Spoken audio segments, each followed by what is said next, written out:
तो hello everyone, आपका एक नए वीडियो में स्वागत करता हूं। तो ट्रेलर इवेंट के दौरान यहाँ पे एक मीडिया वाले ने पूछा था अजय देवगन से कि भाई सर इसका बजट कितना है। तो अजय देवगन ने सीधा उसको पूछा कि भाई कौन इस मूवी के बजट के बारे में पूछ रहा है। तो पहले मूवी देखो, उसके बारे में बजट की बात करना। तो कहीं ना कहीं देखो, अजय देवगन अगर इस मूवी का बजट छुपा रहे हैं तो कम से कम अगर इस मूवी का बजट होगा भी तो कितना होगा, कम से कम 100 करोड़ तो होगा। इतना तो होना चाहिए। भले ही मूवी घर घर में बनी हुई हो, लेकिन यहाँ पे स्टार कास्ट जो है वो तो तकड़ी है। उन लोगों ने तो अच्छा खासा पैसा लिया होगा। तो देखो भाई, यहाँ पे अगर ये मूवी 100 करोड़ के यहाँ पे भाई क्लब में शामिल हो जाती तो हिट का टैग तो ये मूवी वैसे ही ले जाएगी। और देखो, मूवी वैसे भी हिट ही है। भले ही वीकेंड पे ही चले, भले ही यहाँ पे वर्किंग डे में ना चले, उससे कोई फर्क नहीं पड़ता भाई। अगर अपनी ये मूवी फर्स्ट वीकेंड में 50 करोड़ यानी कि 50 मार देती है तो कहीं ना कहीं भाई सेकंड वीकेंड में ये आराम से 30-40 करोड़ का बॉक्स ऑफिस कलेक्शन आराम से कर सकती है और हिट का टैग लेके निकल सकती है। उसमें कोई दिक्कत नहीं है, क्योंकि हिट का टैग तो एक्चुअली में इस कंटेंट के बिहाफ पे मिल ही चुका है।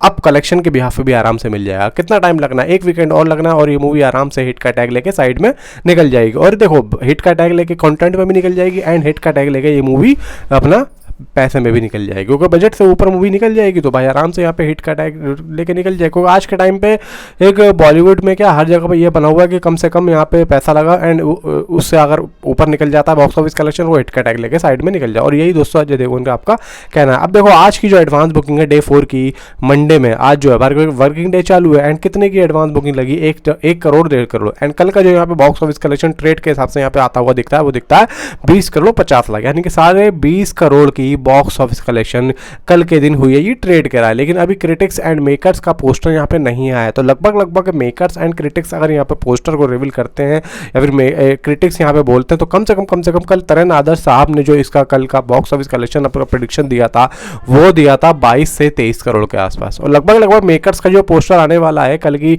बॉक्स ऑफिस कलेक्शन का, लगभग दोस्तों मेरे हिसाब से 57 करोड़ के आसपास का तीनों दिनों का एक पोस्टर आना चाहिए। और वो भी बड़े ही साफ सुथरे तरीके से, बहुत ही बेहतरीन तरीके से। क्योंकि देखो, इतना तो ये मूवी डिजर्व करती है और इतना तो कल के दिन आया ही है एंड आना भी चाहिए। क्योंकि कल के दिन ये मूवी काफ़ी जगह पे, हर सिनेमा हॉल में काफ़ी अच्छी ऑक्यूपेंसी के साथ में हर सीट इसकी ज़्यादातर ब्लॉक थी। ये चीज़ दोस्तों मेरी खुद की आंखों देखी हुई है। मेरे कुछ दोस्त यहाँ पे देखने भी गए थे तो उन्होंने खुद बताया कि भाई पूरा हॉल यहाँ पे चकाचक भरा हुआ था।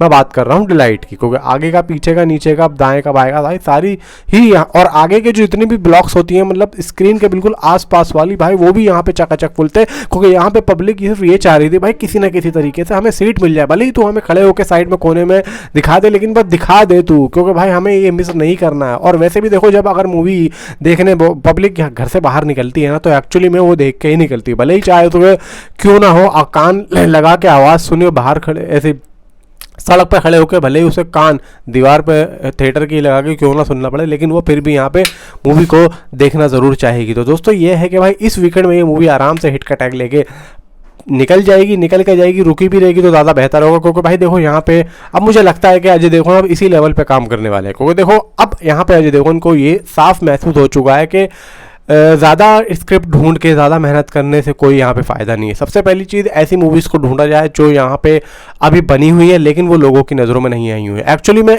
इस मूवी से देखो, ऐसी बात नहीं, इस मूवी से उस मूवी को भी कितना फ़ायदा हुआ, उस कंटेंट को कितना फ़ायदा हुआ, उस राइटर को कितना फ़ायदा हुआ जिस मूवी का ये ओरिजिनल है, मतलब जिस मूवी का ये रीमेक है, जो मूवी ओरिजिनल थी। ठीक है, अब इससे ये फ़ायदा हुआ कि वो जो वश मूवी थी उसका जो राइटर था उसका नाम यहाँ पे कहीं ना कहीं इंडस्ट्री में घूमेगा, उसको आगे लाया जाएगा कि भाई तुम्हारे दिमाग में स्टोरी कैसा है। तो देखो, ये बहुत सारे जो एक बेनिफिट्स होते हैं वो कहीं ना कहीं सामने आते हैं और आएंगे। और यही चीज़ें होती हैं एक छोटे लेवल को बड़े लेवल पे लेके जाने की। अब मान लो अगर कोई ऐसा कंटेंट निकल के आता है जो पब्लिक की नज़रों में नहीं आ रहा, तो कहीं ना कहीं उस मतलब जिसने वो कंटेंट बनाया है उसको पैसा दे के, राइट्स दे के, उसकी अपनी मर्जी से अगर तो बेचना चाहता है तो, नहीं बेचना चाहते तो कोई दिक्कत नहीं है। लेकिन अगर हम बड़े लेवल में यहाँ पे बनाना चाहें तो भाई उसमें कोई गलत नहीं है। और कहीं ना कहीं उसके कंटेंट का ही यहाँ पे एक तरीके से लोगों को जो है बड़े लेवल पे दिखाने की कोशिश कर रही है। भाई यही नहीं, हॉलीवुड तक में उस अपना शैतान को दोस्तों पसंद किया जा रहा है, ज़बरदस्त लेवल का बॉक्स ऑफिस कलेक्शन देखने को मिल रहा है। और उम्मीद है कि भाई ये मूवी आज यहाँ पे जो है कम से कम 10 करोड़ का बॉक्स ऑफिस कलेक्शन तो दे ही दे। 10 करोड़ ना सही, देखो आज लगभग 10 करोड़ तो नहीं आ सकता, मैं इतना तो नहीं कहूँगा, लेकिन फिर भी 7 से 7.5 करोड़ के आसपास बॉक्स ऑफिस कलेक्शन ये मूवी अगर दे दे तो ज़्यादा बेहतर होगा। फिलहाल देखते हैं होता कितना। तो मुझे लगता है कि देखो 7 से 7.5 करोड़, 7 करोड़ तो इसका बॉक्स ऑफिस कलेक्शन आज आना चाहिए, और आएगा क्योंकि लगता है देखो कंटेंट में दम है। मैं इस वजह से कह सकता हूँ कंटेंट में दम है। फिलहाल मुझे नीचे आप कमेंट में ज़रूर बताएं क्या आपने अगर मूवी देखी तो आपको कैसी लगी। तो इतना मिलता हूँ आपसे अगली वीडियो में। Thanks for watching.